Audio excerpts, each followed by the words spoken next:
আসসালামু আলাইকুম প্রিয় দর্শক, অন্য মঞ্চের আলোচনায় আপনাদের সকলকে আমন্ত্রণ জানাচ্ছি। আজ আমাদের সঙ্গে আমন্ত্রিত অতিথি হিসেবে আছেন, আপনাদের স্বাগত জানাচ্ছি। আমি মনোজ দাস। অনুপ্রবেশ সমস্যা নিয়ে ভারত বাংলাদেশ সম্পর্ক ক্রমশই জটিল থেকে জটিলতর জায়গায় চলে যাচ্ছে এবং অবস্থা এত দ্রুত খারাপ থেকে আরও খারাপ হচ্ছে যে ছোটোখাটো সীমান্ত সংঘর্ষ থেকে বড় কোনো সংঘর্ষের সম্ভাবনা একেবারে উড়িয়ে দেয়া যায় না। এর কারণ খুব পরিষ্কার। যদি দুই পক্ষই তাদের অবস্থানে অনড় থাকে আর সমঝোতা সূত্র খুঁজে বের করার জন্য যে উদ্যোগ দরকার সেটা যদি না নেওয়া হয়, তাহলে পরিস্থিতির উন্নতি হওয়ার কোনো সম্ভাবনা থাকে না। ফলত অনুপ্রবেশ সমস্যা যে জায়গায় এসে পৌঁছেছে এবং আগামীতে যেখানে পৌঁছে যাবার সম্ভাবনা দেখা যাচ্ছে, তাতে সীমান্ত সংঘর্ষ যদি বড় আকার ধারণ করে, সেটা পরিস্থিতির কোনো অস্বাভাবিক নয়, স্বাভাবিক পরিণাম। সেদিকেই চলেছে যা অবস্থা সেটা। ভারতে অবৈধভাবে বাংলাদেশি মুসলিমরা এসে রয়েছে, তাদের চিহ্নিত করে দেশ থেকে বহিষ্কার করে বাংলাদেশে ফেরত পাঠানো হবে। এটা ভারতের বর্তমানের ঘোষিত অবস্থান।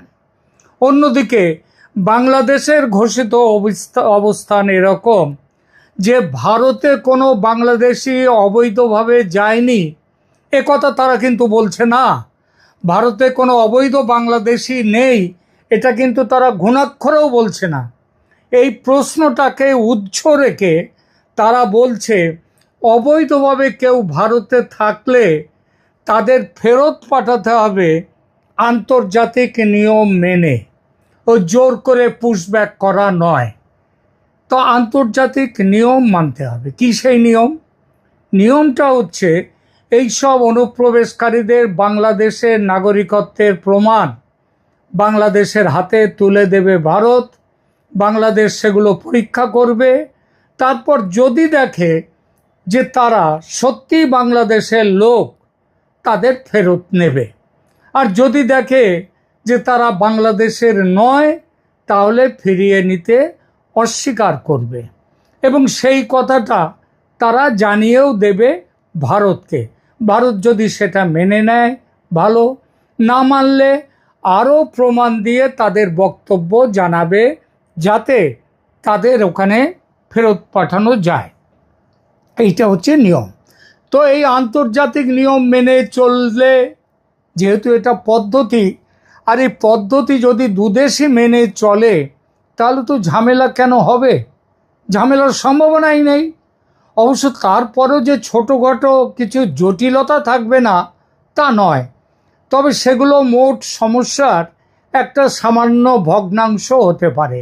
যেমন ধরা যাক, কেউ 10 বছর আগে কি 5 বছর আগে একজন বাংলাদেশি পুরুষ তার এক বিবি 3 বাচ্চা নিয়ে চোরাপথে ভারতে এসেছে, কিংবা সে একাই এসেছে ধরা যাক। যদি দেখা যায় সে তার এক বিবি 3 বাচ্চা নিয়ে চোরাপথে ভারতে এসে থাকে, তো তার ধর্মে তো একসঙ্গে একাধিক বিবি, 4টে বিবি পর্যন্ত রাখা আইনসম্মত, তাদের পার্সোনাল ল সেই কথা বলছে। তো সে এখানে এসে করলো কি, বাংলাদেশি মানুষটি, সে আরও একটি ভারতীয় মেয়েকে বিয়ে করলো। তার মানে তার 2টো বিবি হলো, তার আইনে, তাদের পার্সোনাল আইনে এটা চলবে। এইবার সেই ভারতীয় বিবির আবার 2-4টে বাচ্চা এখানে হয়ে গেল। প্রশ্ন হচ্ছে, পুশব্যাকের মধ্যে কি ভারতীয় বউ আর তার বাচ্চারা পড়বে? এই প্রশ্নেরও উত্তর আছে এবং আইনগত উত্তরই আছে। তবে সেটা এই প্রতিবেদনে বলার বিষয় নয়। সেটা নিয়ে প্রয়োজনে আর একটা ভিডিও পরে করা যাবে, যেখানে পুশব্যাক বিষয়ে ক্রিটিক্যাল কিছু বাস্তব সমস্যা নিয়ে আলোচনা করা যেতে পারে। আমি করব। দর্শকদের পক্ষ থেকে সেরকম কোনো জিজ্ঞাসা থাকলে, যেমন এই একটা প্রবলেমের কথা এক্ষুনি বললাম, সে বাংলাদেশের একটি বউ হয়তো বাংলাদেশে রয়েছে কি আর তাকে নিয়ে এসছে, সেটা বড় প্রশ্ন নয়। সে এখানে সে আরেকটি বিয়ে করলো, বিয়ে করবার পর তাদের বাচ্চা হলো, এখানে যাকে বিয়ে করলো সে এদেশের মানুষ, তাহলে সেই এদেশি বউকে এবং তাদের বাচ্চাকে কি করা যাবে? এসবগুলো একটা ক্রিটিক্যাল সমস্যার ব্যাপার। তো এইরকম কারোর যদি কোনো জিজ্ঞাসা থাকলে বলবেন, আমার ইচ্ছা রয়েছে পরে এই ধরনের বিষয় নিয়ে আর একটি এপিসোড আমি করব। যে কথা বলছিলাম, এরকম ক্রিটিক্যাল কেস থাকতেই পারে, তবে তার সংখ্যা কম।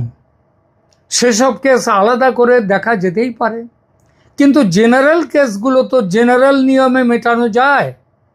ওই আন্তর্জাতিক নিয়ম, ভারত তাদের কাগজপত্র তুলে দেবে বাংলাদেশের হাতে, বাংলাদেশ সেগুলো বিচার করে পজিটিভ কি নেগেটিভ একটা কিছু বলবে, পজিটিভ বললে তাদের ফেরত চলে যাওয়া, নেগেটিভ যদি ভারত বাংলাদেশ রাজি না হয় তখন ভারত আবার আরও প্রমাণ সাপেক্ষে প্রমাণ দেওয়ার চেষ্টা করবে।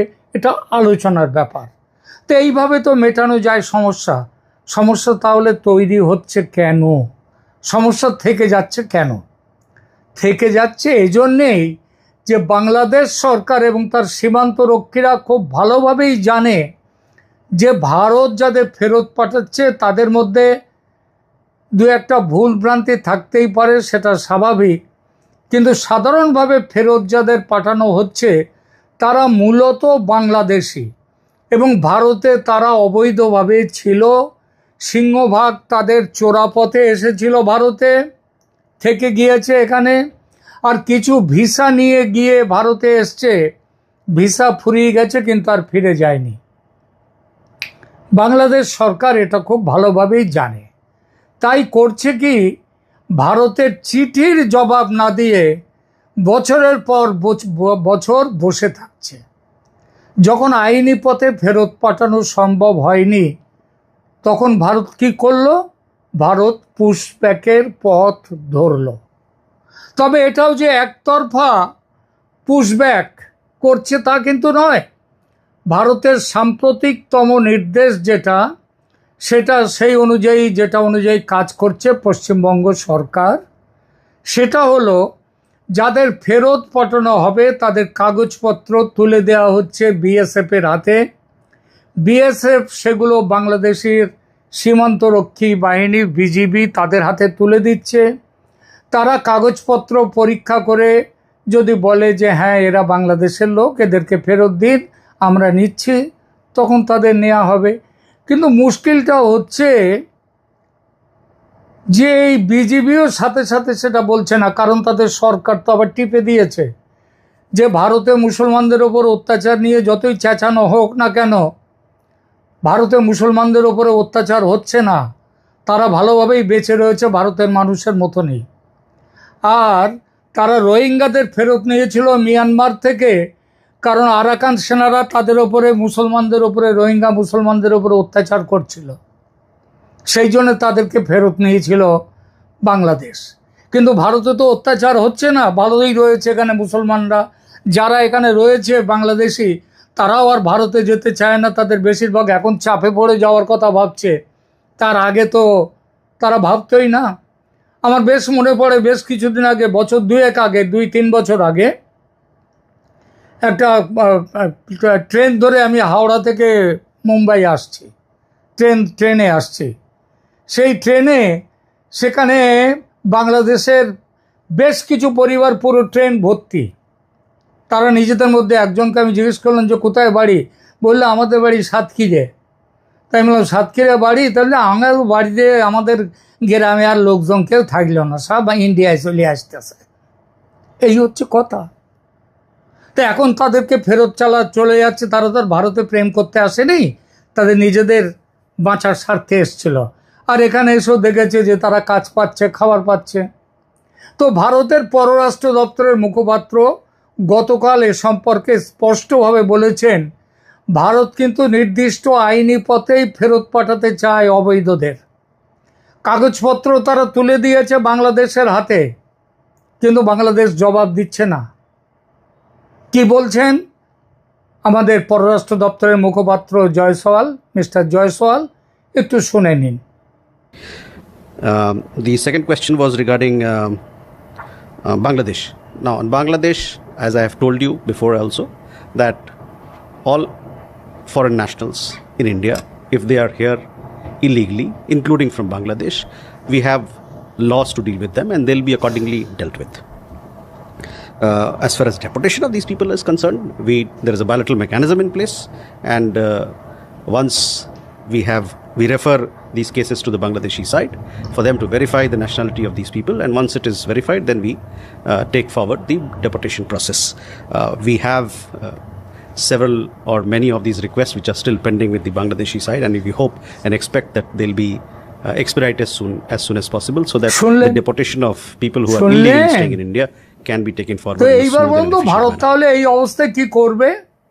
সুতরাং এরপরে ভারত বাধ্য হয়ে জোর করে পুশব্যাক নীতি নিয়েছে, কিন্তু ভারত সরকারের হস্তক্ষেপ ছাড়াই, অর্থাৎ আমাদের পুলিশ মিলিটারি গিয়ে কাউকে ধরছে না, তার আগেই একটা বড় সংখ্যক বাংলাদেশি থানা, police, detention camp, holding centre এসবের ভয়ে নিজেদের উদ্যোগে দেশে পালিয়ে যাওয়ার সিদ্ধান্ত নিয়েছে ও নিচ্ছে। আর তারা যেমন গোপনে চোরাপথে ভারতে ঢুকেছিল, তেমনই গোপনে চোরাপথে আবার ভারত থেকে চলে যাচ্ছে, ভারত সীমান্ত পেরোচ্ছে। কিন্তু বাংলাদেশ যে সিদ্ধান্ত নিয়েছে তাদের ঘরে ফিরতে দেবে না। সুতরাং বাংলাদেশ কি করছে? তারা সীমান্তে নিজেদের পারে অতিমাত্রায় সজাগ হয়েছে। কয়েকদিন আগে আমি বেশ কয়েকটা ভিডিও করেছি এই ব্যাপারে, আরও করব, কারণ সমস্যাটা খুব ভয়ঙ্কর। সেখানে বলেছি বাংলাদেশের বিজিবি এবং বাংলাদেশ সরকারের পক্ষ থেকে মাইক নিয়ে এই সীমান্তবর্তী শহর গ্রামগুলো সেই সমস্ত জায়গায় ঘোষণা করা হচ্ছে যে গ্রামে নতুন লোক দেখলে, যারা ফিরে আসছে তাদের দেখলে যেন তাদেরকে এখানে না ঢুকতে দেয়। সুতরাং কি করছে তারা বিজেপিকে খবর দিচ্ছে, বিজেপি আসছে। বিজেপি এসে তাদের করছে একা যে বিজেপি সজাগ তা নয়, তাদের সঙ্গে যোগ দিয়েছে ওই সীমান্ত এলাকার বাসিন্দারা। তারা রাত জেগে পাহারা দিচ্ছে। নোম্যান্স ল্যান্ডে যারা ধরা পড়ছে তাদের সেখানে ফেলে রাখছে, আর যারা নোম্যান্স ল্যান্ড পেরিয়ে দেশের ভেতরে ঢুকে পড়েছে তাদেরও ধরে বেঁধে ফেরত নিয়ে এসে আবার ফেলছে ওই নোম্যান্স ল্যান্ডে। আমি এটা মিথ্যে কথা বলছি না। একটা ভিডিও দেখুন, আমাদের ইন্ডিয়ার ভিডিও নয়, বাংলাদেশের ভিডিও, বিজিবির নিজের তৈরি ভিডিও, একটু দেখুন।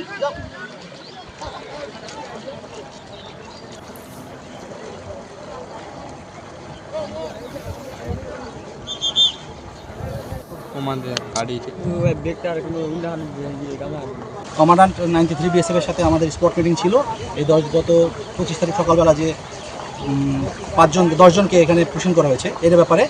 তো তারা বলছে যে এরা বাংলাদেশি নাগরিক, তারা এটা দিতে প্রস্তুত না। আমি তাদেরকে বলেছি যে এটা স্ট্যান্ডার্ড ওয়ে না, এটা ইন্টারন্যাশনাল ল না। এটা ইন্টারন্যাশনাল ল হয়ে যদি এক দেশের নাগরিক যদি অবৈধভাবে অন্য দেশে থাকে তাকে পুলিশের মাধ্যমে ইন্টারন্যাশনাল ল মেনে তাকে হ্যান্ডওভার করা উচিত। এভাবে আমরা অ্যাকসেপ্ট করবো না। তারা এটা বাংলাদেশি নাগরিক ওরা ফেরত নিতে রাজি না। আমরা আমাদের অবস্থান অনড়, আমরা বলেছি যে না, আমরা এভাবে গ্রহণ করবো না, এটা অবশ্যই ইন্টারন্যাশনাল আইন অনুসারে হতে হবে। তো তারা বলেছে যে তাদের হাই কোর্টের সাথে কথা বলবে, বাট আমরা এই পজিশনে অনড় যে আমরা অবৈধভাবে যদি আমাদের সীমান্ত দিয়ে কাউকে অনুপ্রবেশ করানো হয়, পুশিং করানো হয়, এটা আমরা এখনও অ্যাকসেপ্ট করবো না এবং ভবিষ্যতেও আমাদের এবারের মধ্যে কোথাও আমরা অ্যাকসেপ্ট করবো না। এদের ব্যাপারে তাদেরকে আমরা বলেছি তাদেরকে এটা নিয়ে যাওয়ার জন্যে, তারা এটা আশা করছি তারা এটা নিয়ে যাবে, বাট আমরা এদেরকে বাংলাদেশের মধ্যে প্রবেশ করতে দিব না। এই কথা আমি তাদেরকে বলেছি যে তোমরা তাদেরকে অবৈধভাবে এখানে ফেরত পাঠিয়ে দিয়েছো, এটা বৃষ্টির মধ্যে ছিল, গতকাল বজ্র হয়েছে, এটা ইনহিউম্যানিটেরিয়ান, এটা অমানবিক হয়ে যাচ্ছে। তোমরা মানুষকে এরকম বিপদের মধ্যে ফেলে দিতে পারো না। তাদেরকে আমি এই দাবি আমি উত্থাপন করেছি যে এরা মানুষ হিসেবে তাদের অধিকার আছে। তোমরা একজন মানুষকে ধরে অবৈধভাবে পুশ করে থেকে তাকে বিপদের মুখে এবং অমানবিকভাবে তাকে ফেলে রাখতে পারো না। এই কথা আমি তাদেরকে উল্লেখ করেছি। তারা বলেছে, তারা অস্বীকার করেছে যে তাদেরকে এভাবে কাঁটাতারে ব্যবহার করে তাদেরকে ফেরত পাঠায় নাই। কিন্তু এখানে ভিকটিম আছে, এখানে তাদের সাথে কথা বললেও আপনারা বুঝতে পারবেন। এখানে দেখবেন তাদেরকে বিভিন্ন জায়গায় অ্যারেস্ট করে গত 26 মে তাদেরকে অ্যারেস্ট করে বিভিন্ন সেন্টারে রেখেছে। রাখার পর তাদেরকে গত 5 তারিখ সকালে তাদেরকে পুশিং করেছে। সো তারা এটা অস্বীকার করেছে, বাট আমি তাদেরকে ফোর্সফুলি বলেছি যে না, তোমরা এভাবে ইনহিউম্যান মানুষের অধিকারকে তোমরা এভাবে মানুষকে মৃত্যুর বুকে তোমরা ঠেলে দিতে পারো না, এটা তোমরা হতে পারো না। তার জায়গা আমাদের শক্তির জায়গা। এটা এই খালি আজ এই সময় না, অতীতেও সদা সর্বদা আমাদের দিনে রাতে বৃষ্টি ঝড়ের মধ্যে এরা আমাদের সব সময় আমাদের সাথে আছে। আমাদের এটা শক্তির জায়গা।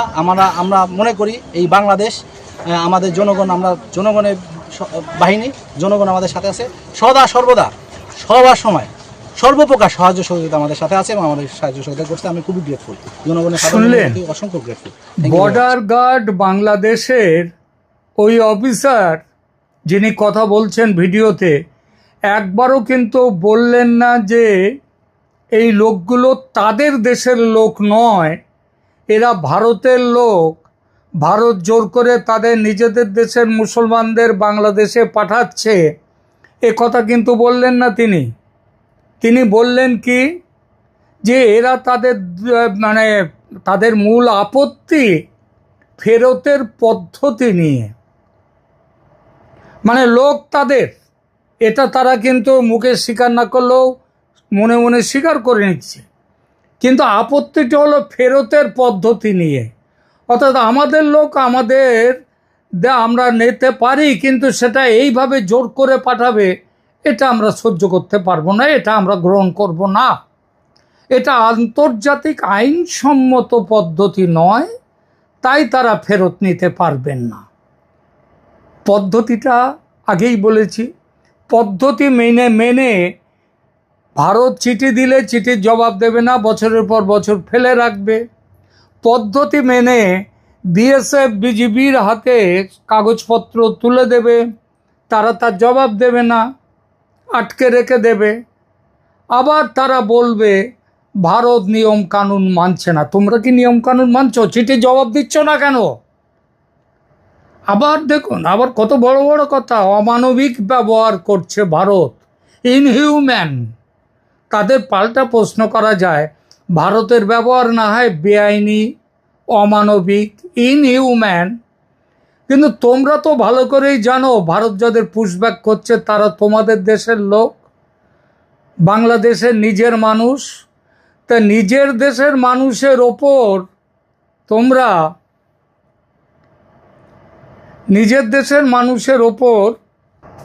তোমরা অমানবিক হচ্ছ কি করে, হও কি করে? বর্ডার গার্ডস বাংলাদেশের অফিসারটি বলছেন বাংলাদেশ ওদের দায়িত্ব নেবে না। তা দায়িত্ব যদি না নেয় তাহলে একেবারে লিখে নিতে পারেন মহাশয় যে ভারতও ওদের আর ফিরিয়ে নেবে না। ভারত স্পষ্ট বলবে ওরা স্বেচ্ছায় চলে গেছে দেশ ছেড়ে, ভারত ছেড়ে নিজের দেশে স্বেচ্ছায় গেছে, ভারতের কোনো ভূমিকা নেই। সুতরাং ওরা সীমান্তের নোম্যান্স ল্যান্ডে বাঁচলো কি মরলো তাতে ভারতের কিচ্ছু আসে যায় না, কারণ ওরা ভারতের লোক নয়। ওরা যে দেশের লোক তারা বুঝুক ওদের নিয়ে কি করবে, কি হবে। তাহলে বিজিবির অফিসারটি একবার বললেন ওই লোকগুলোকে জিজ্ঞেস করে দেখুন, ওরা বলবে 26শে মে ওদের ধরেছিল ভারতের পুলিশ, ক্যাম্পে রেখেছিল, তারপর রাতের বেলায় তার কাটার এপারে ফেলে দিয়েছে। হতেও পারে সেটা, কিন্তু প্রশ্নটা হলো ওই লোকগুলোকে এসব কথা কে জিজ্ঞেস করবে, কে জানতে চাইবে এসব কথা? ভারত কথাই বলবে না আর ওদের সঙ্গে। তোমাদের পাঁঠা তোমরা ঘাড়ে কাটবে না লেজে কাটবে, সিদ্ধান্ত তোমাদের। অর্থাৎ ব্যাপারটা দাঁড়াচ্ছে কি, দুই দেশের উচ্চতম রাজনৈতিক নেতৃত্ব যদি এই সমস্যা নিয়ে আলোচনায় না বসেন, যদি সমাধান না করেন, তাহলে কিন্তু এভাবেই চলতে থাকবে।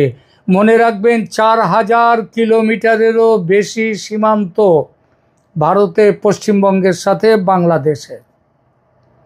কত জায়গায় পাহারা দেবে বিজিবি? একবার সীমানার ওপারে ফেলে দিতে পারলেই সমস্যা থেকে মুক্তি। বিএসএফ সেটা ক্রমশই আরও যে তেড়ে ফুঁড়ে করবে লিখে নিতে পারে বাংলাদেশ। সুতরাং পালিয়ে না গিয়ে আলোচনায় বসুন, যত তাড়াতাড়ি বসতে পারেন ততই মঙ্গল। কারণ যত দিন যাবে এখন 10টা জায়গা 12টা জায়গার থেকে পাঠানো হচ্ছে, পুশব্যাক হচ্ছে। এরপরে ডাঙায় জলে সব দিকে পুশব্যাক হবে। নৌকো করে রাত্রে ওপারের চরে নামিয়ে দিয়ে চলে আসবে। কি করবেন? কত জায়গায় পাহারা রাখবেন? সুতরাং সামনে বর্ষা, আর এই নোম্যান্স ল্যান্ডে জলে কাদায়, খোলা আকাশের নিচে ঝড়ে বৃষ্টিতে সাপ খোপের রাজত্বে থাকাটা কি সমস্যা তৈরি করবে সেটা একটু ভেবে দেখুন। বর্ষা আসছে, সমস্যা পাহাড় হয়ে বাংলাদেশের ঘাড়ে চেপে বসবে। বর্ষা শুরু হয়ে গেছে, সুতরাং সাবধান। ধন্যবাদ।